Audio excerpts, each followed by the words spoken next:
Hello दोस्तों, free online teaching one में आपका स्वागत है। आज हम वर्कशीट 2020-21 विषय विज्ञान हिंदी माध्यम कक्षा 7वीं का सॉल्यूशन देखेंगे। इसके पहले के वीडियो में हमने आपको पांचों पेपर का सॉल्यूशन प्रोवाइड करा दिया था। यदि आपने इसके पहले के वीडियो नहीं देखे हैं तो डिस्क्रिप्शन में दी गई लिंक पर जाकर आप देख सकते हैं। इससे पहले यदि आपने हमारे चैनल को सब्सक्राइब नहीं किया है तो प्लीज़ सब्सक्राइब कीजिए, साथ में बेल आइकन को भी प्रेस कीजिए। चलिए वीडियो को स्टार्ट करते हैं। इसमें प्रश्न क्रमांक 1 है। इसमें प्रश्न क्रमांक 1 का आ नंबर का क्वेश्चन, उपरोक्त चित्र में मानव दांतों की व्यवस्था तथा विभिन्न प्रकार के दांत उनके नाम सहित दिए गए हैं। इन दांतों को उनके कार्यों के आधार पर पृथक कीजिए।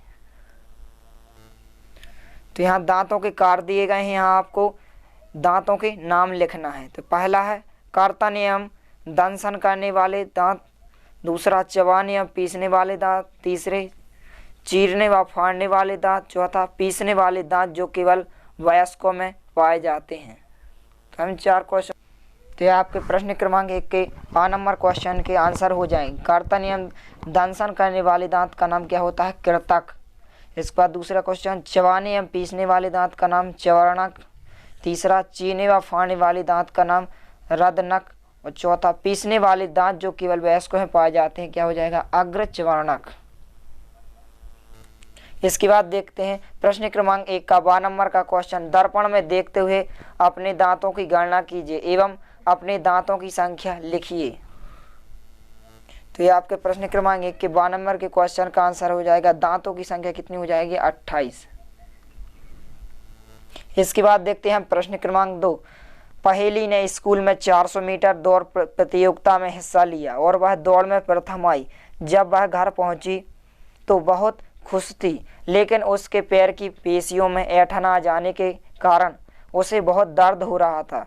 कुछ देर मालिश करने से उसे दर्द में आराम मिला। बताइए। पहला क्वेश्चन, पहेली के पैर की पेशियों में ऐंठन आ जाने का क्या कारण है? तो ये आपके प्रश्न क्रमांक 2 के पहले क्वेश्चन का आंसर हो जाएगा। पहेली के पैर की पेशियों में ऐंठन आ जाने का कारण यह था कि पहेली ने स्कूल में 400 मीटर दौड़ प्रतियोगिता में हिस्सा लिया था। इसके बाद देखते हैं प्रश्न क्रमांक 2, ऐंठन होने पर मालिश करने से पेशियों में आराम क्यों मिलता है? तो यह आपके प्रश्न क्रमांक 2 का आंसर हो जाएगा। मांसपेशियों की ऐंठन का कारण रक्त प्रवाह कम होने पर मालिश पैरों को दबाने या मालिश करने से आराम मिलता है। इसके बाद देखते हैं प्रश्न क्रमांक 3, अपने घर पर दिन का समय ज्ञात करने के लिए धूप घड़ी का निर्माण कीजिए एवं इसकी संरचना का सचित्र वर्णन कीजिए। तो ये आपके प्रश्न क्रमांक 3 का आंसर हो जाए। इस चित्र को आपको बना देना है। ये क्या कहलाते हैं? धूप घड़ी। धूप घड़ी क्या होती है? धूप घड़ी यह एक ऐसा यंत्र है जिससे दिन में समय की गणना की जाती है। इसे नोमेन कहा जाता है। सूर्य लाने वाली सतह पर छाया डालता है। इसके बाद देखते हैं प्रश्न क्रमांक 4, जब नींबू के रस में खाने का सोडा मिलाया जाता है तो बुलबुले बनते हैं और गैस निकलती है। बनने वाली गैस का नाम लिखिए तथा यह किस प्रकार का परिवर्तन है, समझाइए। तो यह आपके प्रश्न क्रमांक 4 का आंसर हो जाएगा। जब नींबू के रस यानी कि तनु अम्ल में खाने का सोडा या क्षारक मिलाया जाता है तो बुलबुले बनते हैं और कार्बन डाइऑक्साइड गैस निकलती है। यह रासायनिक परिवर्तन का उदाहरण है। इसके बाद देखते हैं प्रश्न क्रमांक 5, समझाइए ऐसा क्यों होता है। पहला क्वेश्चन, चींटी के काटने से उसके डंक द्वारा त्वचा में जलन होने का क्या कारण है? इसके प्रभाव को समाप्त करने के लिए आप निम्न में से किस किस रसायन का उपयोग करेंगे? कारण समझाइए। नींबू का रस, खाने का सोडा या साबुन का घोल। तो ये आपके प्रश्न क्रमांक 5 में का पहले क्वेश्चन का आंसर हो जाएगा। जब चींटी काटती है तो वह त्वचा में अम्लीय द्रव डाल देती है। अम्लीय प्रभाव को नष्ट करने के लिए त्वचा पर कैलेमाइन का विलयन लगाते हैं। कैलेमाइन का विलयन का स्वभाव क्षारकीय होता है। इसके बाद देखते हैं प्रश्न क्रमांक 2, कपड़ों पर लगे हल्दी के दाग को साबुन से धोने पर वह लाल रंग हो जाता है, क्यों? कारण सहित लिखिए। तो ये आपके प्रश्न क्रमांक 5 में के दूसरे क्वेश्चन का आंसर हो जाएगा।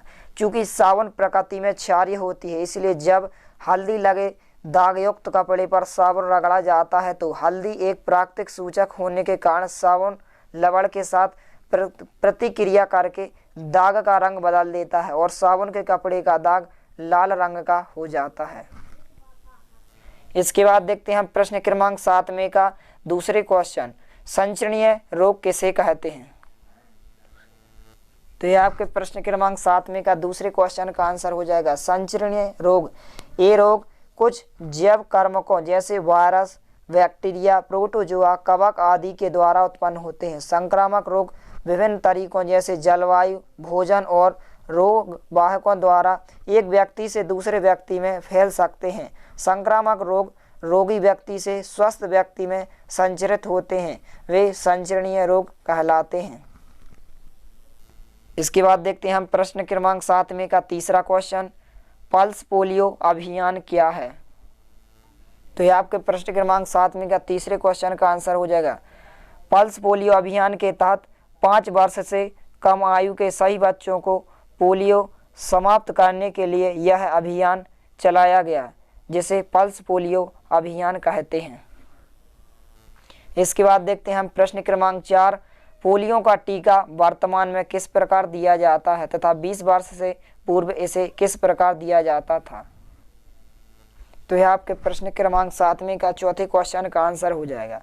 पोलियो का टीका वर्तमान में 15 दिन के अंतर में दिया जाता है तथा 20 वर्ष पूर्व इसे 1 हफ्ते के अंतर पर दिया जाता था। इसके बाद देखते हैं प्रश्न क्रमांक 5, क्या घरेलू मक्खी भी रोग वाहक का कार्य करती है, यदि हाँ तो यह किस प्रकार रोग का संचरण करती है। तो यह आपके प्रश्न क्रमांक 7 में का 5वें क्वेश्चन का आंसर हो जाएगा।